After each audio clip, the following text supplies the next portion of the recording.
solving all emotional I think so, problems. yeah. Is putting yourself in the other person's shoes and realizing that even though I disagree, if I was that young or that in that situation or in that place, I would do the same thing. Yeah. Is the key, and that's what's missing in life. Like you two have discovered that on your own, but I will tell you, Dad, that it's very unusual to have this kind of son, right? Because he understands. You are, I mean, your dad is, of course, amazing, but it's even more amazing to see a young human like you, so sensitive, so empathic, so able to connect to the parent.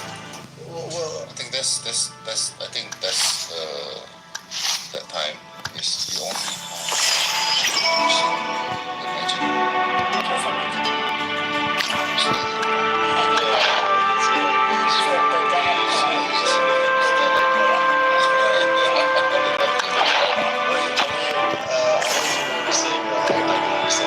and everything, but I just want you to know, I did understand his position. I mean, I still did it.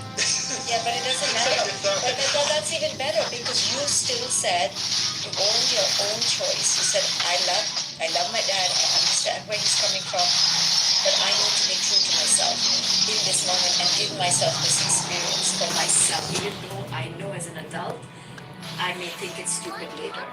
You still followed your own your own self at that age, and you allowed yourself that freedom.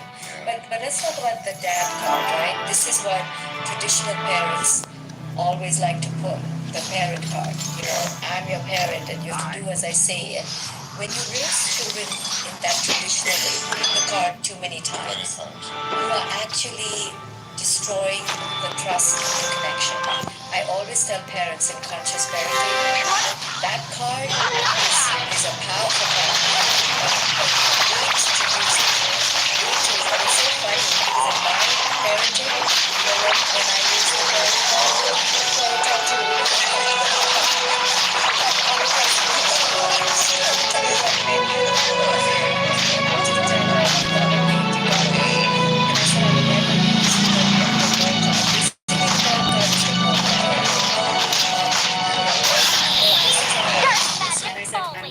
it, and I'm using it now. This is my parent card. And she was like, whoa, I've never heard you use it.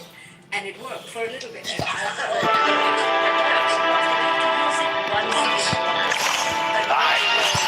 for destruction. The fun better not stop.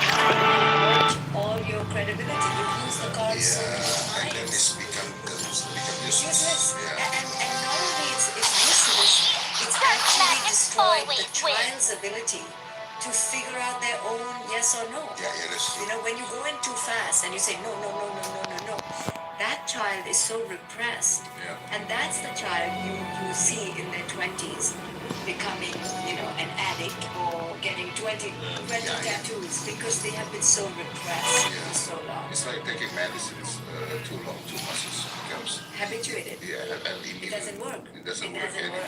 Yeah. And the body doesn't heal itself. Doesn't heal itself. But after that, actually, I'm using the back part. Yeah. And after that, now it's become a joke between me and him. Yeah. Because every time he asks me something, and I say, no, I'm your dad. But then it's become a joke. Because But actually, the way we fixed it is quite funny. Oh, yeah. So, he used the I'm your dad card, right? And then, I forgot which one it was. It was either me or him. Well, one of us stated that we used the put your hands up card. Basically, we're going to fight. Yeah. Because I think, again, that was the only time when neither of us was right. Yes. So, and we were both really angry at each other. But it is to understand all things. Merencanakan perjalanan ke Jakarta, jelajahi budaya, jelajahi makanan, jelajahi Jakarta dengan budaya. Pesan sekarang.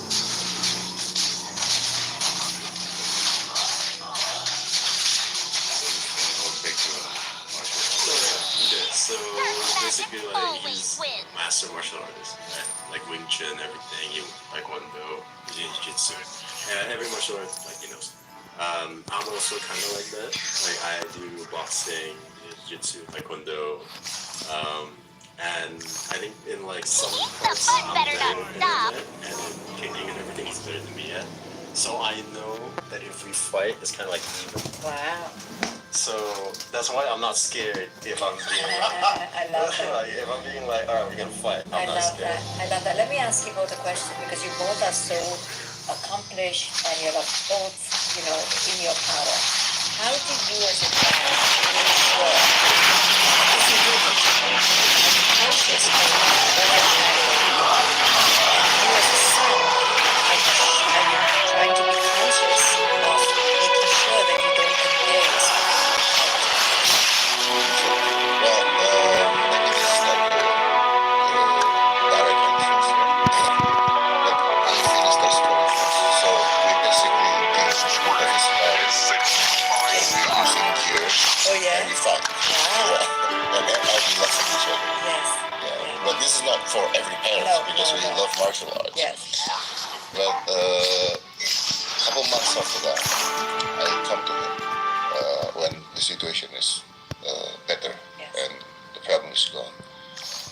I come to him and I did tell him that I told ask them, you know why I have to do that. You know why I have to support you. And it took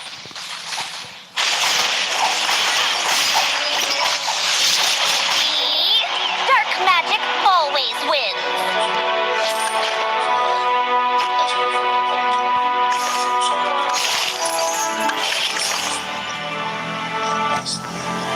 I think that's The fun better not stop. and then he told me, yeah, I do understand, but I also really want to do that, but I'm sorry for the asshole.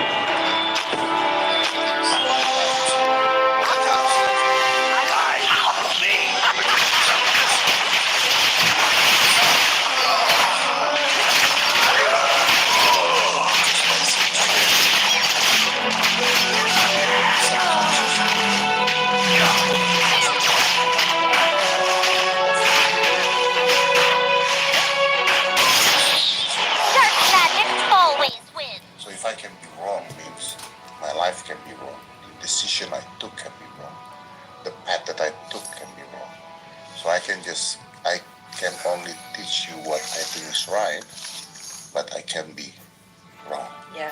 Oh, trust me, I teach him to be magician that time. Right. Yeah, because you know, I'm a magician, Yeah. You wanted to pass down I want your to pass tricks. it down. I want to pass it down, and no, he doesn't I know. was just pretty bad. Yeah. But then, But that's so. But that's it, right? When parents feel like they are good at something or they were good at something, the automatic assumption is that we should have children to do the same thing. And it's very hard for parents to realize that just because we did it, we cannot put it on our children. I can answer that about this because when I was kid, I wanted to be Magic magicians. My always parents wins. against me. Yeah. I mean, whose parents agree the kids want to be magicians? Because that time magicians like for cheated party. Yeah. You can't make money being magician. But I'm still doing it, and I become successful. And then when I want to teach him what I know, He doesn't want to do he it. doesn't want to do it. And then I realize and I understand that, well, I can be very successful because my parents say no to me. And I want to prove it. And I have a passion on it. So I cannot do the same thing to him if he doesn't have that patience. Exactly. The passion is actually what the child believes is authentic to Yes. them. And if you push him, the very reason you were successful is because it was authentic to you. Yeah. And parents don't realize that. We push our children into these careers because we think it will make them money. But if it's not authentic to the child, it will not be sustainable. What I completely agree. And I think it's also part of like the want of the unattainable. Yes. Because like for most kids, let's say that you can't go party, you can't go drink, and then when they're 18, you go to college, they didn't want to do that because before it was unattainable. Taboo. It was taboo. Right. And we want what was just taboo. Exactly. So I think that like the fact that I think that's also part of the reason why It created more intrigue and more resistance. The more resistance creates more attention. Yeah. You know? And I think that's also part of the reason why the thing that we mentioned before, autonomy, that was like one of the reasons why I didn't want to do it. I think. Yes. Because He was saying no. Because he was saying no. Yes. Because like the entire everyone was saying no. Exactly, and this is the thing, right? There's this saying, what you resist persists. Yeah. And I teach that in conscious parenting, that, you know, if you want your child to not do something, the best way to get them to not do it is to support them. Is to give your endorsement, to say that it's the coolest thing, I'll do it with you, and that's sure enough going to be, you know. But if you tell them no, without them exploring it for themselves, and you make it taboo, you're actually creating the forbidden fruit that makes it more attractive. Because if my parents are saying no, and they're not letting me try, and they're suppressing my independence, I'm going to fight back. It must be really cool. It must be really good. Really good. Right? I'm actually using the same trick as my dad used to me. I mean, words with him because I was like his age, younger than his age. My go to party, drinks, alcohols, and all those things. I go like 3 o'clock in the morning, of course. And my dad,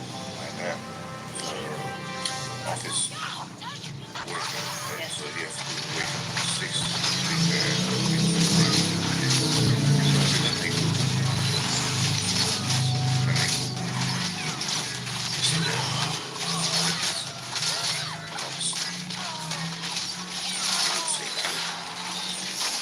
He didn't say anything. Just opening the door and ask me how is it? And I know that he needs. Then after that, okay, now I can sleep. That's so tricky. So much guilt. Yeah. Yeah. And then after that, I told my friends that, you know, I can't go home again because of my dad. And I said, why are you still afraid of your dad? No, because of that. Yeah. He didn't sleep. Yeah, wow. It was a deeper meaning, not just obedience. You see, obedience looks like a parent is winning when a child is blind obedience. But that will never last if it's not authentic. What your dad did with you is beyond. Dark magic always wins. You cared so much that you yourself gave it up. Now that is the ultimate. Right? Yeah, because I think he cares about me. Yeah. That I should be careful. But he never told you to care. No. It came authentically, right? And parents don't do this because they live in fear. Most traditional parents and most parents, whether they're traditional or not, live in fear. Everything is fear-based. And when we parent out of fear, we always create control because fear creates control. It's a human thing. So when we parent out of fear and then we control our children, what we do with the children is that they blindly follow us because now they're in control. But we don't create within the child what your parent or your father created before, which is your own awareness. Your own coming to the knowledge, to the awareness, to the wisdom. Because that, when the child comes to that awareness on their own, the parent has won. You don't have to even parent your child. So when I tell parents, don't have too many rules, they get scared. They're like, no, rules are important because then I can control my child. But I always tell the parent, but you're only controlling them artificially. The greatest control is for the child to develop that inner awareness and the inner knowing. But what I teach in conscious parenting is that if the parent has not parented themselves, they will not be able to parent their children. And what does that mean? That it takes so much self-awareness. Look at how much self-awareness you have now. because of him, because of parenting him. If parents don't have that self-awareness, they will actually only project their own expectations and their own fantasies on their children. And most parents don't see their child the way they're seeing this. They only see the version of their child that they want to see. They don't see the child for who he is. And that's what you were, having a fight about, because he was like, no, this is me. And I want you to see me. And the biggest human problem that we have as adults is we don't feel seen. And it starts in childhood. So what I teach parents is, how can you get out of your way? How can you put your ego on the side? How can you become self-aware so that you don't need your child to become a mini version of you? You can allow your child to have their own destiny and still love them unconditionally, because your child is not a mirror of you. Your child is not your reflection. And that's very hard for parents, because we want Tuh, our kok nggak children to dapet be sih our anjing reflection. lah. If I do this, like you wanted him to become a magician, I love magic. Well, you love it. Or I love basketball, but I love going to the gym. Whatever it is, we want that to be our child. And that mirror is because we don't have our own internal inner mirror. So that's what I teach in consciousness. But don't you think it's a kind of form of manipulation? What is? What my dad did. Oh, well. It works though. I don't think do you think he was that conscious of what he was doing, or that was his nature? Let me talk for a minute. Yeah. I think for my dad's dad, for my granddad, right? Yes. I think he did it out of his own nature. Yes.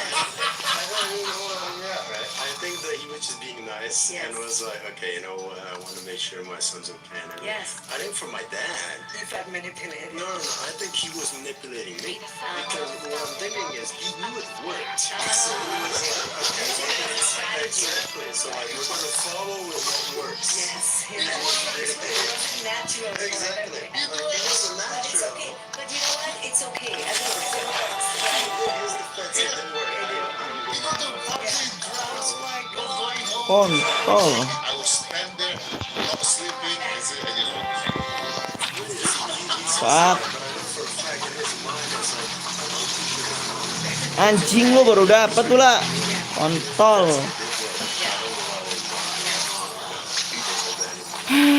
It's funny because I'm not in psychology. I'm a psychology major. And sometimes he would tell me things, or like in class, I would learn something, and then I'm like, God damn it, this is what my dad did to me. Yeah. Like, You're figuring it out. Figuring it out. Yeah, but that's also an amazing. That's a sign that you are becoming an adult. Yeah. My daughter tells me all the time, "Mom, don't use that strategy with me.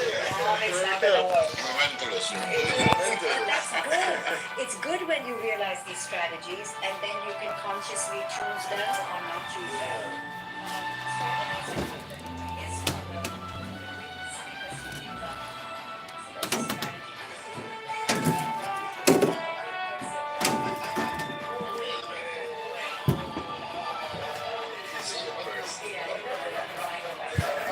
But you know how it is that we can be good, but we can also be using a strategy. And I think it's okay to use strategies, just to be aware that we are using a strategy. Sometimes we use guilt as a strategy. We create guilt in our children to get them to do something for us. And then we don't want to own that we're using guilt. I had a mother come to me recently, and she was like, "Oh, my child didn't call me on Mother's Day," and I cried. And I said, "Are you aware that you're creating guilt?" And she wasn't aware. I said, "You need to be aware that that's guilt. You cannot use guilt as a strategy and not even know you're using guilt. At least you should know you're using guilt, And many parents use guilt as the primary strategy. Like, "Oh, you're going out again. I'm all alone." That's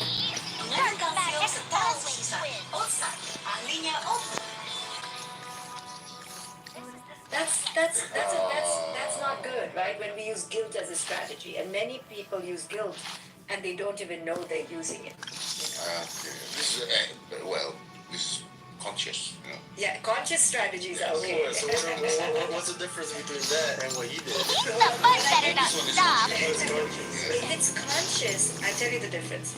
When you're consciously saying, you know what, you didn't even come to the hospital to say hello to me. That is being used consciously. And then if the child says, don't guilt trip me, like, Mom, don't guilt trip me, I couldn't come to the hospital. And then the parent says, okay, I don't mean to create guilt. So you're right, I shouldn't use guilt. But I would really like you to visit me at the hospital. So the difference is that you can own it and then you can let go of it, right? But when you're not conscious of using guilt, you really make the child feel guilty. And it's not only make the child feel guilty, it's also break you inside. It does. It's hurt you inside. It's not good. Yeah. It's not good to use guilt as a strategy. It's not good to use control. Mentally, you The fun better not stop. And if you're not liberating yourself and you're not liberating your child. yeah. Because making your child feel guilty actually doesn't work in the long run, right? Because you're not getting real love, you're getting guilt love. Who wants guilt love, right? You want your child to call you on Mother's Day or Father's Day because they genuinely want it. You want not out of obligation. So most of us as parents or children are doing things out of obligation. And that can be a good thing on the surface, but it's not a deeply respectful, intentional relationship. Well, okay. What do you think of physical punishment? What do you think I think? I think people physically punish their children because they have no emotional inner regulation. They don't know what to do with all their feelings, and they were taught by their parents to physically punish. So that's what they do. But it really, when a parent physically punishes their child, it means that the parent has lost control of their mind. They've lost control. They have no power. So when a man physically abuses a woman, he may think he has power. Actually, that is a man without any power. Because true power is emotional regulation, where you don't lose your shit, right? Now that is power. And parents think that that is not being powerful. So sometimes I have parents coming to me and say, you know, my son slammed the door and said, I hate you. And you, Dr. Shafali, you just want me to just do nothing? And I say, yes, I want you to do nothing. They say, well, then I look like a fool. I don't have power. I go, no, you have complete power. You have power over your emotions. Your child has lost power. Your child is losing control, but you have power. And just because your child says, I hate you, doesn't mean that they really hate you, doesn't mean you are not a good person. It just means your child is having a really difficult moment. But it's hard to teach parents that. Well, I do have a question. Actually. Let's use the example of like slamming the door, right? Yes. I mean, I get like your, in your opinion, physical like that is sort of horrible, but and you can't do that to a child just slamming a door, shouting "I hate you." But what if they don't change? What if they keep doing that? Okay, so let's talk about it. In the moment, if person X, it can be the parent, it can be a child, it can be your partner, is having a big emotion, okay, and they slam the door, they even break the door, they break a glass, they run out of the house, doesn't matter. They say, you are the worst parent, I hate you, stupid man, whatever. Tell me, in that moment, if the other person, Y, goes in with a heavy energy and says, don't you dare, and slaps them or yells louder, that is not going to teach them anything. So in the moment, the most powerful conscious thing you can do is not react, even though it's the hardest thing to do because your ego is so activated. So in the moment you do nothing, but that doesn't mean later you don't go and talk to the child or the partner or the boss and you connect. Just like your father came back and say, it really hurt me when you said that or when you did that. You must be going through something hard, right? You teach the other person that I love you. I see that you are having a hard time.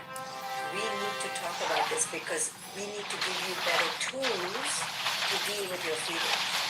Because this, you cannot go around breaking doors. This is not okay. And as the child grows older or as your partner grows older, You can create boundaries. You can't leave a 3-year-old who has hit you, but you can leave your 9-year-old who has hit you and say, you know what, right now, you are not going to be hitting me. You are not going to be harming me. I am going to leave this room right now. And you can create a boundary. And you should create a boundary. You're coming from India. I was raised in India. Raised Yes. in India, okay. I think it's almost same, little bit same culture with Indonesia. Oh, our morning time that even a school teacher really does. Yes, me too. Yes. Yeah. I had school teachers who hit me. Yeah. I got my grandma who hit me if I'm wrong. Yes. But when he, but I never hit him Yes. because I think when he hit me, because that's the only thing he knows by that Yes. time because of His generation. generations. Yeah. But I realized he did that not from me. Dark I magic realized he did that always because wins. that's the only way he know how to teach. Correct. And by that era, I think it's normal. Yes, in that era it was normal. But many of us who were raised like that make this excuse. We say things like this: I was hit, I was beaten, I was thrown into the cellar, the dungeon. Look at me, I'm okay. And while we may be okay, that way of teaching a child to behave is just the worst way to teach a child by suppressing them, by But why we don't? we're not okay. We think we're okay. We may have been better if that had not happened to us. We don't know how it's affected us. We don't know how that meeting changed us. Now, if you're very aware and you do a lot of therapy, you can realize, wow, my grandfather beat me like 16 times. That changed me as a human being. I survived, but I began to be afraid of authority. I began to not take so many risks. I didn't speak up. I didn't like him. It could be many things that happen that we are not aware of. Consistently beating somebody cannot be a good thing. Maybe once in Consistently, yes. but many people who use beating or yelling or screaming, It's become it consistent. becomes a habit. Okay. And I understand. Yeah. You as your father's son, imagine if he yelled at you. Forget beating. Suppose he yelled at you every month. Wouldn't that have a psychological impact on your trust and your safety and your sense of comfort? When you feel safe. Yes. Let's say hypothetically like it's like constant beating. I think I agree. Because on that point, like there is no, like even if it's just a little bit wrong and there's beating, then it's wrong. You have to save it. It's like that parent card. Like it has to make Yeah. sense, like you said. It has to have meaning. It cannot be random. Yeah. And what does when somebody loses their mind to the point where they have to physically strike somebody Yeah. else, what does that say about that person? It says that they've lost control. Yeah, I agree with you. But I also believe that, well, okay, this is very difficult to because it's so many factors. I mean, the word beating itself is like, how do you beat it? What reason do you beat it? I mean, it's not like, But here's where it gets dangerous. When you begin to allow it like, oh, on a Tuesday, on a nice day, when you're being sweet and you give your kid candy, you can beat that. We can't do that. I'll tell you why, because people are not disciplined enough to just do just the right amount of beating. Okay, you have to take it off the table. Science has now shown, research has now shown, that all physical forms of punishment and yelling and excessive screaming even creates trauma responses in the child's brain. The child's brain is not able to handle that. And it is not an effective way of teaching your child. There are equally effective ways of teaching and raising your child without any physical force. And I think it is our responsibility with the recent research to take it off the table. There's not do it the right way. There's a right way to beat. No, there is no right way to physically punish your child. okay, then why do you think, okay, let's forget what beating, but about the hard parents, okay, then why do you think in this era, the Gen Z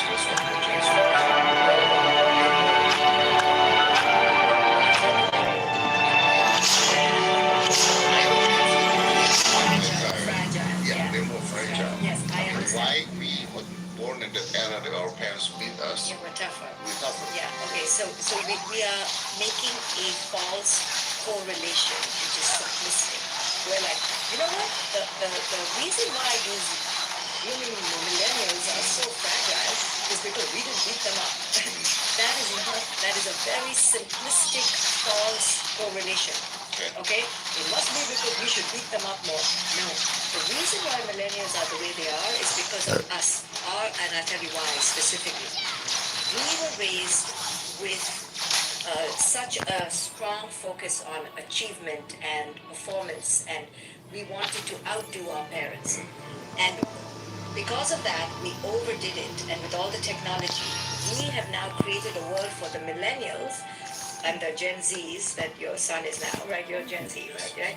For your generation, which is of so much comfort, so much indulgence, that of course they are so fragile now. They don't know how to wait at a bus stop. They Astaga, don't know how to wait at a kepencet. restaurant. They just push a button. They get Uber in the house. They get food in the house. They get they have no, they don't even use a calculator. You know, a calculator is at least like something. They have to press 5 buttons. Now they can just say, "Hey Siri, what is 5 plus 2?" We have created so many shortcuts for you that this generation doesn't know how to tolerate frustration. They don't know how to tolerate frustration because everything is given to them because we did it. We gave them everything. So now if they have to tolerate a little bit of discomfort, if they don't have Wi-Fi for 5 minutes, even I tantrum. I'm like, hello, what kind of hotel is this? Where is my Wi-Fi? The first thing I ask in any place, like a robot, is, what's the Wi-Fi? What does that show? We have created instant access, instant indulgence, instant luxury, okay? And then we blame them why they cannot handle stress. So you were saying that our technology and social is way Too fast. Kontrol pencet cuk. That they cannot handle stress.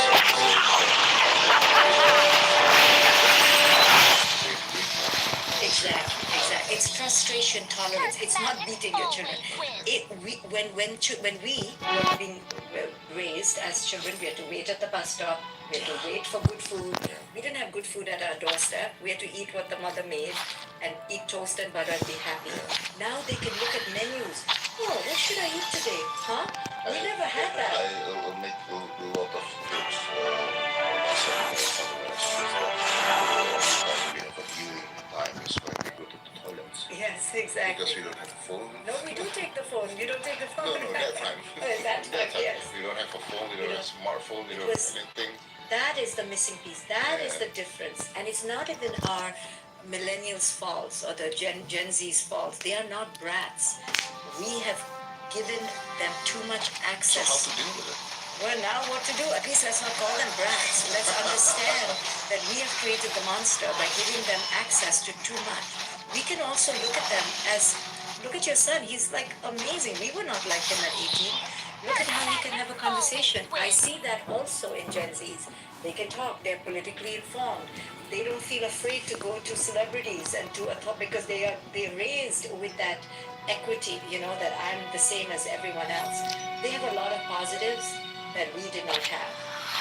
But yes, I'll tell you, the greatest way that we have created a problem is that we have taken out the frustration and we have created too much comfort. That's one way. And the second way we have created a problem is we've created so much technology that we have removed the social interaction. And because with social interaction, you see, comes imperfection.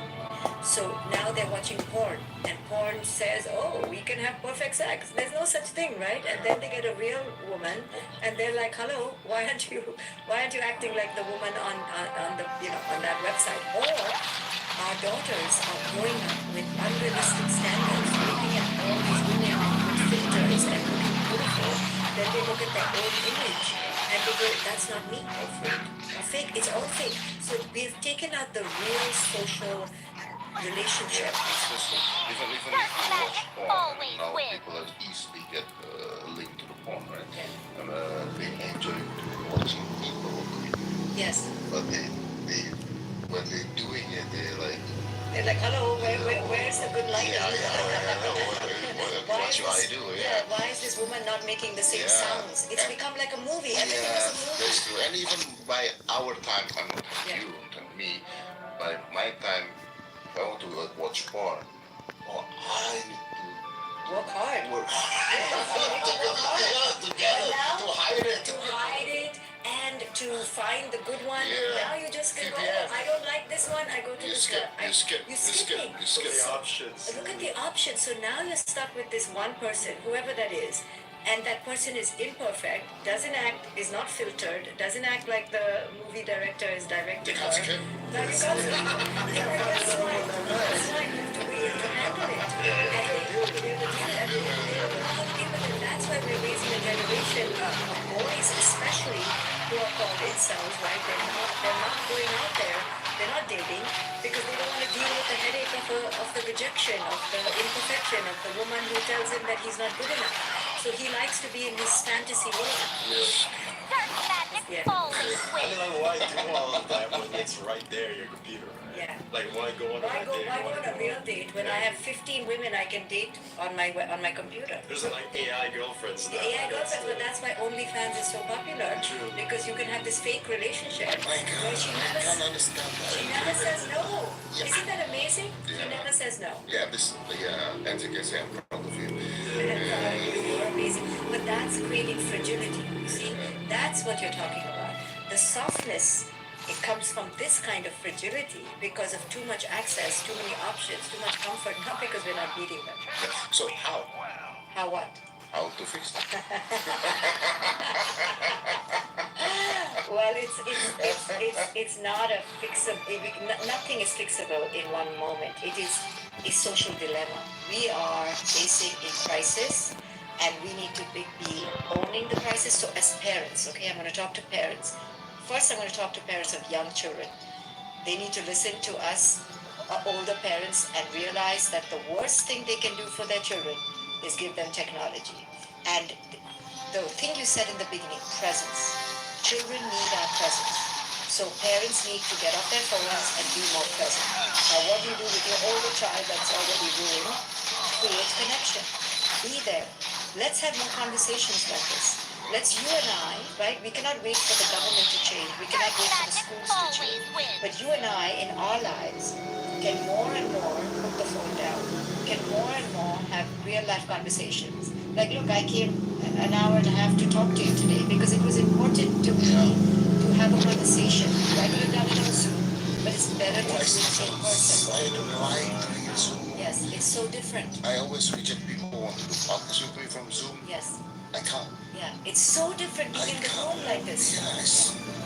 I got no feelings. Yeah. It's gone. But that's what we can do more. Is people like us can insist on having more personal connections. So basically, I want to go back a little bit when you say there's parents have too many rules. Okay, so I have rules in my house, and I believe that the rules supposed to be there Yes. in a good way. So my rules for us, basically for us, is when he was a child, I don't put TV on his room. All the game and computers not on his room. So if he want to play games, he go to living rooms, which I am there. Yes. Okay, that's my rules. He can play games, but not in his rooms. Okay. And then up until now, if he wants to eat, not in the bathroom. Not in the bedroom. Yeah, yeah, So we eat together yeah. on the tables, and we always check each other. Have you eaten? Because otherwise, let's eat together. And we must have TV shows that we watch together, and we cannot watch it first. Yeah, I love that. That's the rules we have. Yeah, but what you're really talking about, those are not the rules that I'm referring to. Those are really ways of being, and both of you are following that. And that's what I call, life values and life, approach, a philosophy to life. No TV in the room. We're going to spend time together. We're going to do this. Yeah, what I was talking about rules are more like, you will never raise your voice at me. You see, that is a rule that is unachievable. Or you will never cut your hair in a mohawk, or you will never get a tattoo. Those are what I call rules. What you and I are talking about are conditions in the house. Like, this is how our house is. In our house, we only do this, and there's a difference when you pitch it as a way of being that both of us are going to participate in. It has a different tone than telling your child, that's my rule. You see, it's the approach with which we are, I think that's a very thin line. Yes, it's a thin Very line, thin but line, but I'm just trying to educate that if you came to my house or I came to your house and you said, we have rules in my house. In my house, we only eat at 7 o'clock, and then we put our shoes here, and then we have this kind of music. Then I feel like, oh my God, I'm living in a cage. So there's a difference, right? There's a difference. We don't want to have too many rules, is what I want to say. We want to have ways of being for how we connect. You see, there's a slight way of pitching it. It's how you pitch it to the child. I think it's also like for rules, it's more like, okay, you're gonna do this. Exactly. But for like when you say conditions, it's like we're gonna do this. Also. It's a way of being together. Yeah, it's Yes. like we're both gonna You do see the this. difference? Yeah, but you can handle it, and he was going to ask why this is my group. Yeah, and you said that's my rule, right? But instead of saying that, that's No, I don't say this is my rules. I say that no, you can play the game, but there, actually you're right. Because the way I tell him before, because I want to watch you play the game. it's a very different than saying that's my rule. Yeah. That's what I'm trying to say. Because when you say it's a rule, then of course it's going to be broken. And now what are we going to talk? Well, then what? So don't create rules because rules are meant to be broken. Yeah. Instead, create agreements.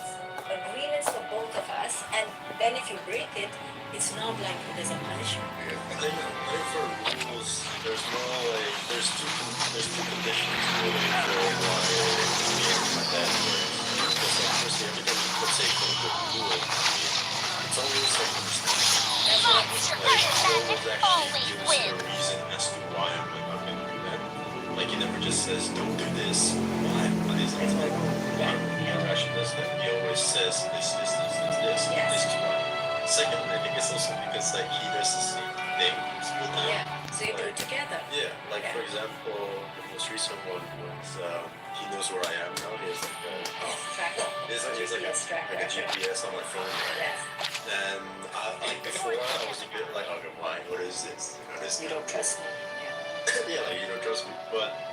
But then I understand. He explained it, and it's like, oh no, it's because now I don't have to always wondering where you are. If you're busy, I don't need to text you. I can just know where you are. And the thing is, I also know where he is. Right? Like using the same tracker, I know exactly where he Yeah, is. yeah. This transparency and this, togetherness is what creates a connection that doesn't need rules. Then you don't need rules. Yeah, because actually when he explained it to his friend, and I explained to my friend, both are shocked. You can Yeah. and his friend is shocked. Because, if you're not going I can call you. Yeah. I'm your parents. It's my duty to call you. But if I know where you are, I don't need to. this is your friend's house, or this is, Yes. I'm not gonna call you, I'm not gonna bother you. And same thing, if I have to go home, you're gonna worry where I am. Exactly. You don't have to do it. Exactly. It's a beautiful thing. It's a beautiful thing. And I think that the two things you said right in the beginning are the core of conscious parenting. The parent's presence, which has to be really present. You can't just be physically present. You have to truly be present with your child and understand who your child is. And your child is not you. They are their own being. And the second thing is to trust. And to trust means that you allow your child to live their life. Of course, you guide them. Of course, you're there. But you allow them to live their life and experiment with who it is they are and to create their own life, which means they will fail, they will fall, they will make mistakes. But that is their life. And you're allowing them to live it because you don't need them to be perfect because you release that idea of perfection yourself. Except there's one rule issue that I really need to follow.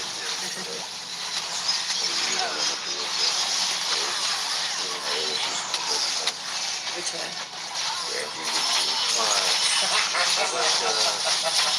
It's is it the like dinner? Yeah, it's like it's here every week. Yeah, it's not. It's like more like tradition. No, my mom. Yeah, so we go out watch movies every week, at least like for one day, Yeah. and we don't like we really try not to.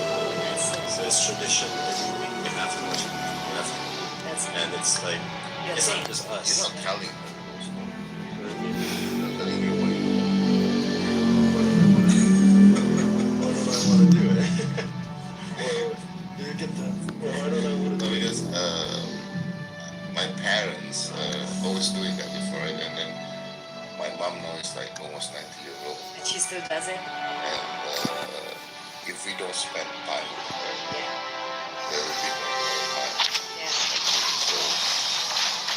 So the rules is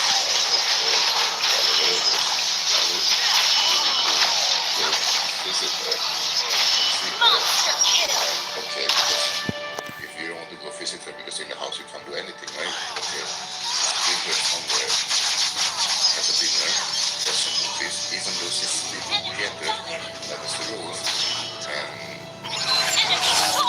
you can't say no. Yeah. Yeah. So you've decided that a few things are, in stone, right? But we can't have too many things in stone because then we will live in a cage. But one or two things are okay to have in a cage, one or two things. But we can't have too many of them because then the child begins to feel suffocated. But it sounds like you both have such an amazing relationship where you both really are beginning to understand each other more and more. And that's the key to what I teach. Conscious parenting. Yes, yes. Conscious parenting. So if people want to learn more, they can come to my website. Actually, yeah, that's what I want to know. So if people try to look into Always win. And it's quite reasonable. And if they join the community, they get 24/7 support to their parenting questions from me and my team.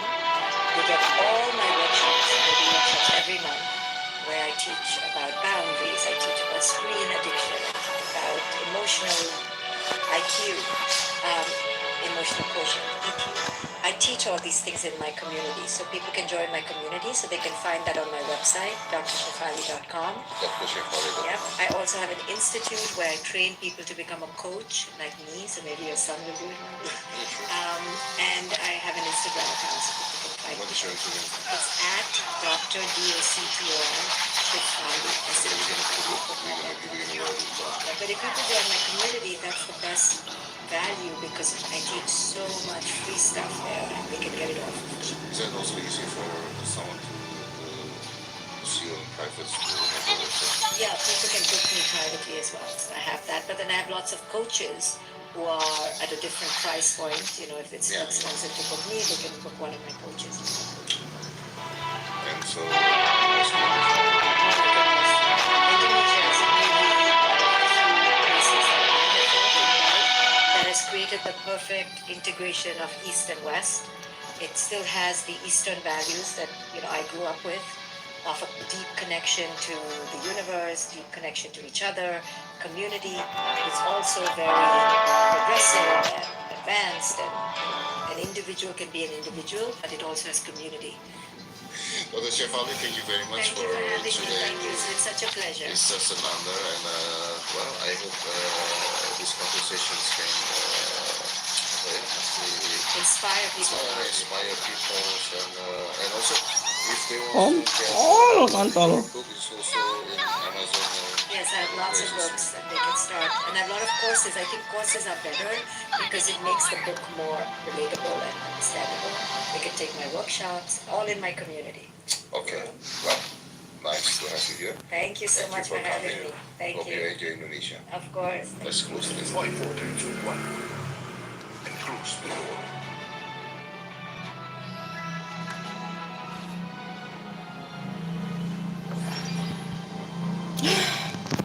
Christmas adalah solid dan awet. Awet seperti tarif bulan lembab.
I swear, Jessica, I'll protect you at all costs.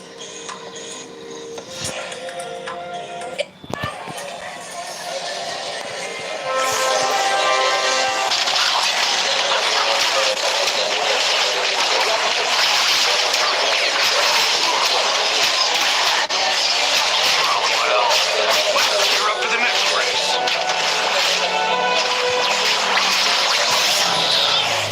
Magic falling.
Cok masih kalah aja babi.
This is a mecha versus zombies battle.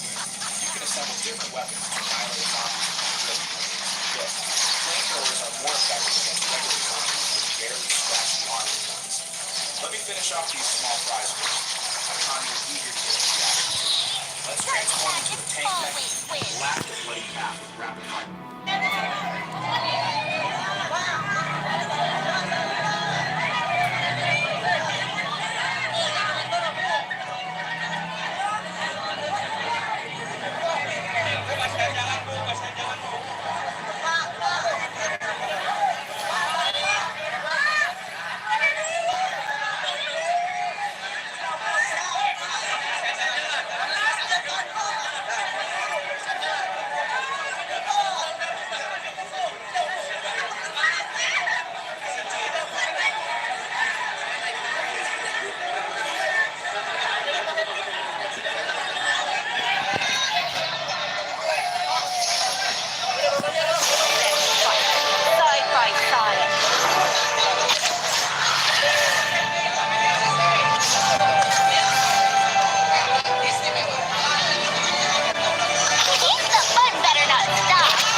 wins.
Magic always wins.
Kurang kita ngucapin ulang tahun buat Ciamis.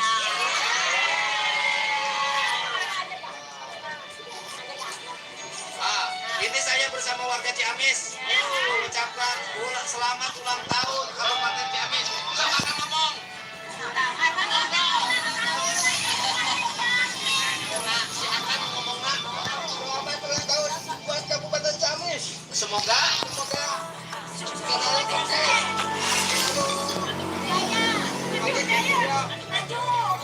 Hari ini kebetulan majikan. Anjir.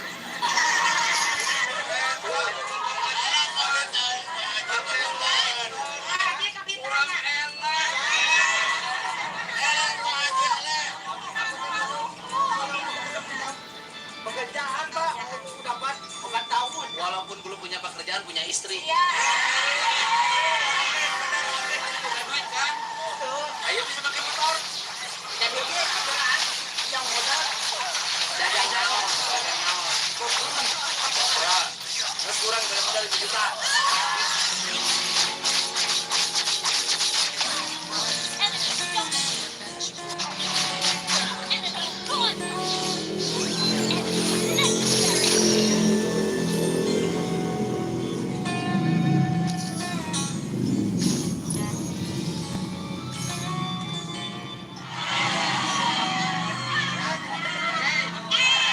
Awas ya ulah nyandung. Ulah nyandungnya.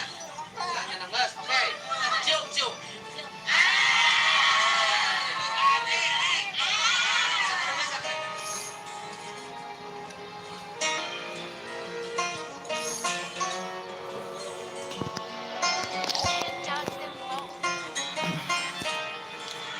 Bisa kali deui. Aduh, anjing. Nanti tai.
Selamat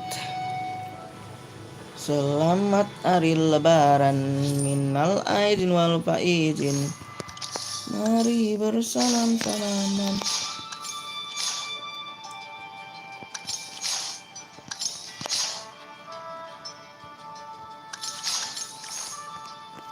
All stars are mine to conquer.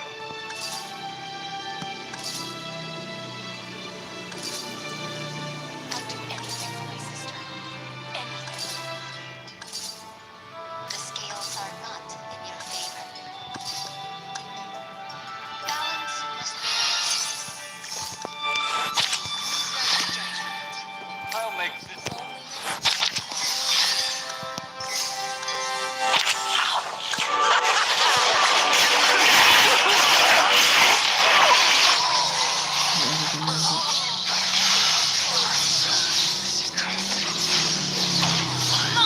Alah, lupa lagi itemnya dia.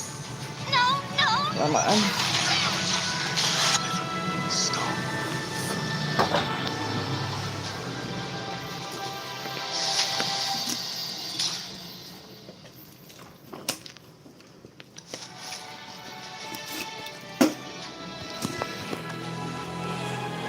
Alah.